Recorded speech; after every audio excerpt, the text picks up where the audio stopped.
আসসালামু আলাইকুম। সিলেট টেস্টের ১ম দিন শেষে ১ম ইনিংসে ২৭০ রান করেছে আয়ারল্যান্ড ৮ উইকেট হারিয়ে। তবে আমার কাছে মনে হয় বাংলাদেশের ফিল্ডাররা যদি এত জঘন্য ফিল্ডিং না করত তাহলে হয়তোবা দিন শেষে বাংলাদেশ কিন্তু এখানে ব্যাটিং করতো এবং আয়ারল্যান্ড হয়তোবা ২০০ র কমে অল আউট হয়ে যেতে পারত। ৩-৪ টা সহজ ক্যাচ মিস করেছে আমাদের ফিল্ডাররা। এই লেভেলের ক্রিকেটে এটা আসলে আমার কাছে মনে হয় যে একদমই আনএক্সেপ্টেবল। পাশাপাশি কিন্তু ২-৩ টা বাউন্ডারিও কিন্তু এখানে ছেড়ে দিয়েছে বাংলাদেশের ফিল্ডাররা। না হলে পল স্টার্লিং কিন্তু ৬০ রান করেছে মাত্র ৮ রানে কিন্তু ২ বার তিনি লাইভ পান। ওই ৫২ রান যদি আপনারা মাইনাস করেন তার সাথে কান্ডিসেলও কিন্তু এখানে তাইজুল ইসলামের হাতে ক্যাচ দিয়ে বেঁচে যান। তিনি পরবর্তীতে ৫৯ রান করেন। ২ জনের কিন্তু ১০০ রান মাইনাস করলে ১৭০ রানে ৮ উইকেট। হয়তোবা এই ২ টা উইকেট পড়ে গেলে এর পরবর্তীতে কিন্তু আয়ারল্যান্ডের ব্যাটসম্যানরা চাপে পড়ে যেত। কিন্তু সেই সুযোগটা কিন্তু আমাদের ফিল্ডাররাই দিয়েছে। অ্যান্ড্রু বেলবার্নি কিন্তু ১ম ওভারে হাসান মাহমুদের শিকার হয়ে ফিরে যান। এরপরে হচ্ছে আ কয়েক ওভার পরেই নাহিদ রানার বলে কিন্তু সহজ ক্যাচ মিস করেন স্লিপে দাঁড়িয়ে থাকা সাদমান ইসলাম অনিক। তখন কিন্তু পল স্টার্লিং এর রান ছিল ৮ রান।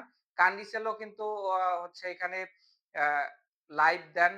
তিনিও এখানে হচ্ছে হাসান মাহমুদের বলে কিন্তু তাইজুল ইসলামের হাতে ক্যাচ দিয়েও কিন্তু বেঁচে যান। এরপর দেখা যায় যে মেহেদী হাসান মিরাজও কিন্তু এখানে ৮ রান করা ওই পল স্টার্লিং এর ক্যাচ মিস করেন। এখানে দুর্ভাগা কিন্তু আবারও ওই নাহিদ রানা। এর পরবর্তীতে ভালো জুটি করে তোলেন এই ২ জনই কিন্তু ৫০ পান। পল স্টার্লিং কিন্তু ৬০ রানে এখানে ফিরিয়ে দেন নাহিদ রানা। কিন্তু এবার কিন্তু ক্যাচ মিস করেননি সাদমান ইসলাম অনিক। আ তিনি কিন্তু এখানে হচ্ছে ভুলটা ভালোভাবে শুধরে নেয়। পরবর্তীতে কিন্তু এখানে কান্ডিসেলদের উইকেটটাও তুলে নেন মেহেদী হাসান মিরাজ। কিন্তু দারুণ বল করেছেন। ৩ টা উইকেট তুলে নেন এই ম্যাচটাতে। এখানে হচ্ছে হ্যারি টেক্টরকেও কিন্তু ১ রানে ফিরিয়ে দেন। দারুণ এলবিডব্লিউর ফাঁদে ফেলেন মেহেদী হাসান মিরাজ। এর পরবর্তীতে আমরা দেখেছি যে লরগান টাকার এবং হচ্ছে কার্টিস ক্যাম্পারের মধ্যে কিন্তু দারুণ একটা পার্টনারশিপ তৈরি হয়। ৫০ প্লাস এর একটা পার্টনারশিপ তৈরি হয় যেখানে কিন্তু ২ জনেই ৪০ অড রান করেন। এই ২ জনকে কিন্তু ফিরিয়ে দেন। এখানে হচ্ছে অভিষিক্ত হাসান মোরাদ এবং ২ টা উইকেট তিনি নিয়েছেন এই ইনিংসে। এরপরেও শেষে আমরা দেখেছি যে ম্যাকব্রায়ানের উইকেটটা তুলে নেন মেহেদী হাসান মিরাজ। তারপরেও শেষের দিকে গিয়ে কিন্তু ৫০ প্লাস একটা পার্টনারশিপ হয়।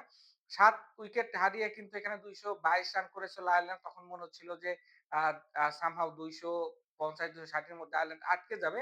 এখানে ৫০ র কাছাকাছি একটা পার্টনারশিপ হয় এখানে নেইল এবং হচ্ছে আ ম্যাকার্থির মধ্যে। পরবর্তীতে নেইল ৩০ রানে কিন্তু শেষ বলে তাইজুল ইসলামের বলে এলবিডব্লিউর ফাঁদে পড়ে আউট হয়ে যান। এখন দেখার বিষয় লাস্ট ২ টা উইকেট আমরা কত তাড়াতাড়ি তুলে নিতে পারি।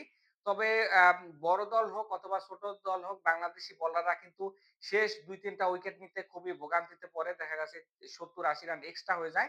এজন্য কিন্তু অনেক টেস্ট ম্যাচ হেরে গেছি আমরা। এটা কিন্তু একদমই সত্য। তবে ২ উইকেট তুলে নেওয়ার পাশাপাশি ২য় দিনে কিন্তু অবশ্যই টপ অর্ডারকে ভালো দায়িত্ব নিতে হবে। কারণ ব্যাটিং আ উইকেট আমার কাছে মনে হয়েছে সিলেটের। এখানে অবশ্যই বাংলাদেশ ২য় বার ব্যাটিং করতে চাইবে না। সেক্ষেত্রে কিন্তু বাংলাদেশকে বড় একটা স্কোর করতে হবে এবং ভালো লিড দিতে হবে। সেক্ষেত্রে ওপেনার যারা রয়েছে মাহমুদুল হাসান, সাদমান ইসলাম অনিক, পাশাপাশি মিডল অর্ডারে রয়েছে মুশফিকুর রহিম, ক্যাপ্টেন শান্ত, মমিনুল। সবাইকে কিন্তু এখানে বড় স্কোরের জন্য খেলতে হবে। কারণ আয়ারল্যান্ডের বোলিং এ যদি আপনারা দেখেন ওইরকম কিন্তু বড় নাম কিংবা থ্রেটনিং বোলার নেই। যদিও বাংলাদেশের ব্যাটসম্যানরা যেদিন খারাপ খেলেন ওইদিন কিন্তু ছোট বোলারকে তারা কিন্তু অনেক বড় বানিয়ে দেন।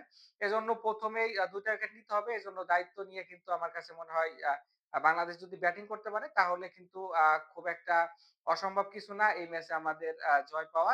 এখন দেখার বিষয় বাংলাদেশ ফার্স্ট ইনিংসে কতটা ভালো ব্যাটিং করতে পারে। সকলে ভালো থাকবেন। দেখা হচ্ছে নেক্সট ভিডিওতে।